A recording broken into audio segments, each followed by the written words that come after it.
मेरे प्यारे बच्चों, आज मैं अपनी इस क्लास में आपको वृक्षारोपण के संबंध में और कुछ विशेष वृक्ष जो हमारे लिए लाभदायक भी हैं और साथ ही साथ जिनको उगाना बहुत ही सरल है,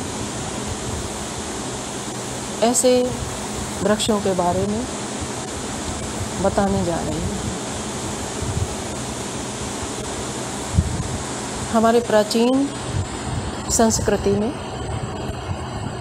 आप अपने बुजुर्गों से मिलिए तो आपको बताएंगे, ये सिखाया जाता था कि किसी भी वृक्ष से फल, पत्ते व उसकी शाखाओं की यदि आवश्यकता है तो पहले उसे प्रणाम करो। ऐसा क्यों सिखाया जाता था कि आप जानते हो? ऐसा इसलिए होता था कि जिसको हम प्रणाम करते हैं, जिसके प्रति हमारी श्रद्धा होती है, उसको कभी हम नुकसान पहुंचाने का प्रयास नहीं करते हैं। और इसीलिए हमारी प्राचीन संस्कृति में हर चीज़ को धर्म से जोड़ा गया था। आप देखते हैं कि सारे वृक्षों को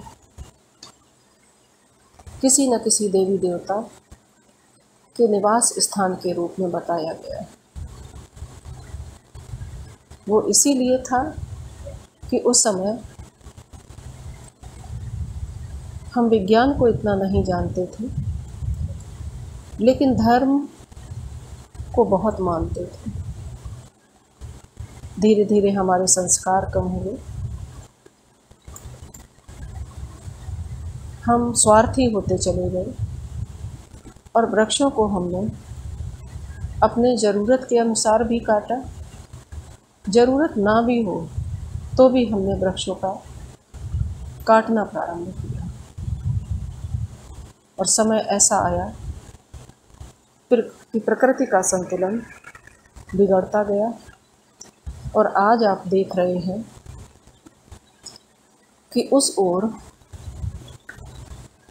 सरकार को अनेकों प्रोग्राम चला करके हमें जागरूक करने की आवश्यकता आ पड़ी। बच्चों, सरकार प्रयास करे ये अच्छी बात है, लेकिन हम सबको स्वयं भी जागरूक होना होगा। अपने जीवन के छोटे छोटे अवसरों पर, जैसे किसी का जन्मदिन है, घर में किसी नए शिशु का जन्म हो, तो हम अपना एक सिद्धांत बना लें कि उस दिन एक नया पौधा लगाएं। उस पौधे का जब किसी जन्मदिन से या किसी नए कार्य से रिश्ता होगा तो हमें उससे लगाव भी बहुत होगा और फिर हम उसकी देखरेख भी ज़्यादा करेंगे। तो चलिए, आज बहुत ही सरल मैं दो पौधों की आपको जानकारी देती हूँ जो हमें आसपास दिखाई भी खूब देते हैं और जो हमारे लिए बड़े पवित्र और बड़े ही गुणकारी हैं। कहा जाता है जिस घर के सामने अशोक का वृक्ष होता है उस घर में कोई शोक नहीं रह जाता है। घर के सामने हो अशोक तो फिर काहे का शोक। हमारे ग्रंथ रामचरितमानस में वर्णन है कि सीता जी जब रावण के द्वारा हर ली गई तो वो अशोक वाटिका में इसी वृक्ष के नीचे निरंतर बैठी रही। अशोक का अर्थ है पवित्र और लाभकारी। यही गुण इस वृक्ष में भी है और यह हमारे प्रदेश का राजकीय वृक्ष भी है। शायद ये बात अभी तक तुम लोगों को पता नहीं थी। इसके पत्ते ताम्रवर्ण के होते हैं, इसीलिए इसे ताम्रपल्लव भी कहा जाता है। यह 2 प्रकार का होता है।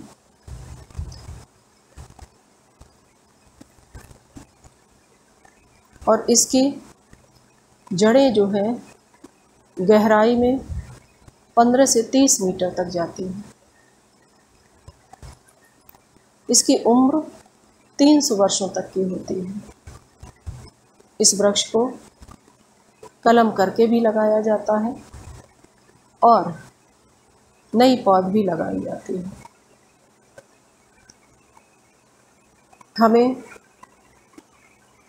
एक पहले प्रकार का जो वृक्ष होता है वह आम के पेड़ के आकार जैसा होता है, यानी कि गोलाकार होता है, और इसे सीता अशोक के नाम से भी जानते हैं।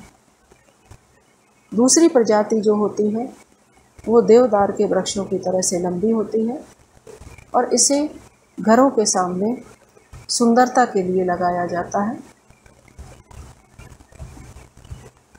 इसमें भी फूल और पत्ते, फूल सफ़ेद रंग के और पीले रंग के होते हैं। यह वृक्ष भरपूर ऑक्सीजन देता है, इसलिए हम कोशिश करें कि हमारे घर के आसपास या सामने 1 या 2 अशोक के पौधे जरूर। इसी तरह का दूसरा वृक्ष मैं आपको बताने जा रही हूँ। अर्जुन नाम आपने सुना होगा। महाभारत में अर्जुन एक प्रमुख पात्र थे। अर्जुन के नाम का एक वृक्ष होता है और यह वृक्ष जंगल में आसानी से पाया जाता है और बहुत सारी खूबियों का भंडार है। दिल की सेहत सुधारने में मददगार है। इसकी छाल जो होती है वो क्षय, कफ, पित्त, सर्दी, खांसी और मोटापा जैसी बीमारियों में कारगर होती है और यह स्त्री रोगों में भी बेहद फायदेमंद होता है। नाम की तरह इसके गुण बीमारियों को अपना निशाना बना बनाकर मनुष्य को लंबी उम्र प्रदान करते हैं। यह पेड़ काफ़ी बड़ा होता है, इसीलिए इसको सड़क के किनारे या किसी खुले मैदान पर लगाया जाना चाहिए। कहीं कहीं पर यह स्वतः भी उगाता है। नर्सरी में इसकी पौध भी तैयार मिलती है। यह पौधा नमी वाले इलाकों में ही विकसित होता है, इसीलिए बरसात में ही इस पौधे को लगाना उचित होता है। संस्कृत में अर्जुन शब्द का अर्थ होता है श्वेत। इसके पत्ते हथेली के बराबर चौड़े होते हैं और इसकी छाल में 15% तक टैनिन पाया जाता है, जिसका उपयोग कई रोगों में किया जाता है। तो बच्चों, अगले दिन फिर से जब हम मिलेंगे तो कुछ और लाभकारी और गुणकारी वृक्षों के बारे में आपको बताएंगे। आप यह ज्ञान अपने तक सीमित न रखें। आसपास आपके ऐसे सुंदर पुराने पेड़ हों, उनकी देखरेख के लिए संकल्प लें। बिना ज़रूरत के ना खुद उनको नुकसान पहुंचाएं और ना ही किसी और को नुकसान पहुंचाने दें। मुझे उम्मीद है कि मेरी बातें आपको अच्छी लगी होंगी। आप हमारे बहुत ही प्यारे अच्छे बच्चे हैं और वृक्षारोपण के मिशन में जब कभी विद्यालय खुलेगा तो आपका ये ज्ञान आपको बहुत ही काम आएगा। Thank you. Good bye.